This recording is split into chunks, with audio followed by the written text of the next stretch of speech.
That's why you turned your back on your fellow Renans and chose to fight with us, isn't it?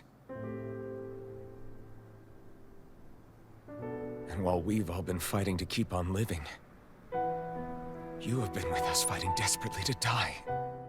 In Tales of Arise, the world of Dana is a cruel and unfair place whose inhabitants fight for survival every single day.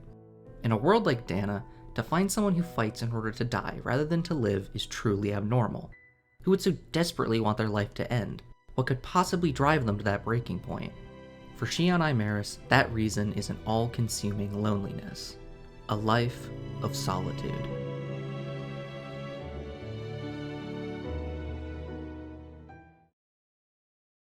When you first meet Alphen, he is a slave, like the majority of Danans. Unlike most Danans, however, he has neither his memory nor a name, and is simply referred to as Iron Mask. He cannot feel pain, which is probably a benefit for a slave, aside from the possibility that he could bleed to death without knowing it. The life of a slave is already not one conducive to fostering relationships with others. Aside from the solidarity of forced labor, they are just trying to survive masters who may kill them only for sport, and if it's truly every man for themselves, they might even sacrifice their own comrades that they might live another day. While Alphen is able to befriend people like Cole and Doc, they, and anyone else he might meet, know about as much about the man beneath the mask as Alphen does. In this way, Alphen is completely and truly alone in his predicament. He lives each day barely knowing the people around him, let alone himself, and is always unsure of whether the next will be his last. That is at least until he meets Shionne. When you first meet Shionne, she is unlike any Renan. Declared a traitor to her people, she is captured after stealing the Fire Master Core. She is an outcast, and is treated almost as if she were a Danan. As if this weren't enough, she is also plagued by mysterious thorns. These thorns have been with her since she was born, and inflict excruciating pain upon anyone who comes in contact with her. Nobody can touch her, and she can't touch anybody. In addition to her thorns causing her to be subject to frequent experimentation during childhood, they also leave her completely isolated from the people around her. Growing up, the thorns made it impossible for her to make friends, and any friends she did happen to make would not last for long. This lack of contact with anyone for a large portion of her life means that she is socially and emotionally awkward. After all, how are you supposed to interact with people that you have to keep at arm's length? On top of all this, she is tormented by visions of her thorns consuming all of existence, and cannot find any way to rid herself of them. Not even death will rid her of the thorns, since they prevent her from dying of non-natural causes. Every day, she has to worry about inflicting pain on those she cares about at every moment, and has to live with the fact that she herself might bring about the end of all things, with nobody to help her to find a solution, or even someone just to talk to. She is a prisoner in a complete life of solitude, and just desires the power to finally end that life. That is at least until she meets Alphen. A man that cannot feel pain, and a woman that does nothing but inflict it. They complement each other, and their chance encounter and pact of the blazing sword begins a journey that unravels each of their solitudes. For Alphen, it is a chance for him to finally break his shackles as a slave, embark on a journey where he can forge bonds of those around him, and learn who he is in the process. For Shionne, it is her first chance in her entire life to be anywhere close to intimate with anyone. To her, Alphen is the first and perhaps the only person she might ever know who she can touch without inflicting pain on them. He is her singular escape from her life of solitude. Though, their relationship is not without its struggles at first, particularly when it comes to putting aside their differences and realizing their similarities as a Danan and a Renan. Eventually, they become close enough to confide in each other, close enough that they are willing to take blows for each other, close enough that they are even willing to risk their lives for each other.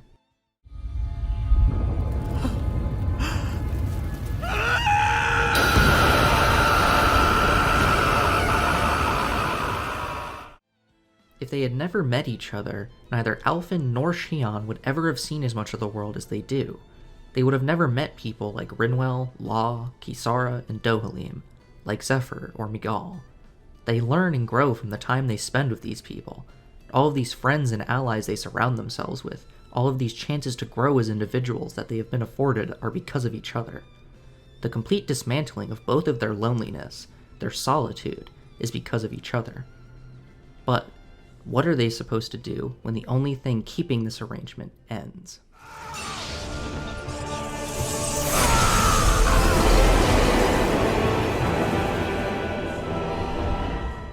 With the iron mask completely removed, Alphen is restored all of his memories.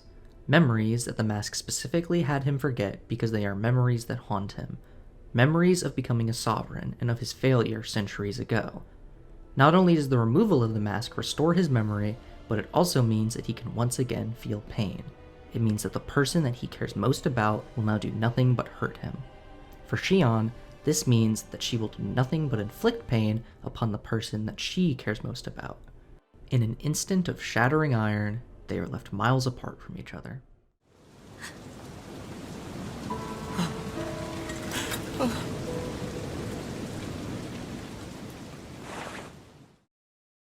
At this point, Alphen has arrived in a new state of solitude. Hailing from 300 years ago, he is entirely alone in the present day. Everyone he knew from that time is long dead. Nobody can understand what haunts him and traumatizes him about his past, and he has no idea whether people will even look at him in the same way, knowing that he is effectively 3 centuries old. He is completely torn between 2 drastically different times in history, not knowing why or how he is even still alive. But, because of the bonds he has forged in the present, he is able to steel himself. Everything that he has done up until this point has meant something, and to give up and resign himself to the past, to that solitude, would make it all for nothing. He knows that to give up would be the ultimate betrayal to Shionne, who is just as isolated as he is now. Like Alphen, she has her life of solitude thrust back upon her in a more devastating extreme than ever. Not only did she think that she had finally escaped the loneliness that she was doomed to, but the person that she cares the most about is now another victim of her thorns, and so she ultimately succumbs to the despair and the loneliness, leaving her thorns to run amok. But while she gives up, no matter how much it hurts, no matter what, Alphen soldiers on. No matter how much pain her thorns may inflict, he refuses to abandon her to that life of solitude ever again. We will bear your thorns together! I swear it! Shionne.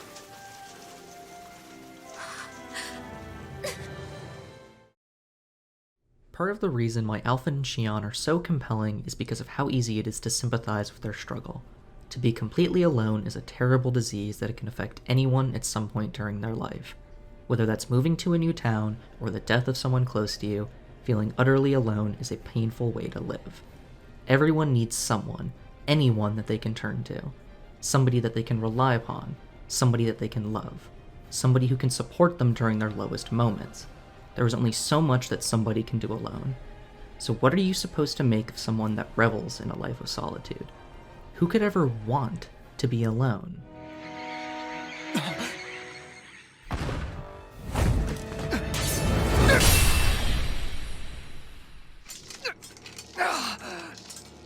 Been looking for you. Perhaps the best way to illustrate Shionne's and, in particular, Alphen's journey is by juxtaposing them against Volron Ignisari, by seeing what they could have become. Like Alphen, Volron was a Danon slave who was engineered into a sovereign by Rena. He suffered under Renan rule and had to witness firsthand masters who killed slaves for sport and slaves who would sacrifice each other to live another day, just as Alphen did. Unlike Alphen, however, Volron's escape was not through people he could rely on, but through the power he was bestowed as sovereign. Without friends to support him, the only thing he had was his power. In his experience, power is the only thing he needed to survive. He does not need others, he needs only to grow stronger, because the strong survive and the weak perish. This means that while Alphen let people into his life and grew to love and care for them, Volron kept them away and killed those who he could not trust, those who stood in his way. While Alphen wants a world where people do not have to be needlessly hurt or killed, Volron wants a world where he alone cannot be hurt by keeping absolute control over everyone else. While Alphen and Shionne broke away from their solitudes, Volron perpetuated and embraced his. While they fight for each other, he fights for himself. And so, it is at the climax of the journey where Alphen and Volron have a final duel, where the limits of the fires of hope and companionship are pitted against the limits of an icy and unforgiving solitude. That's my line! I'll show you the limits of your solitude!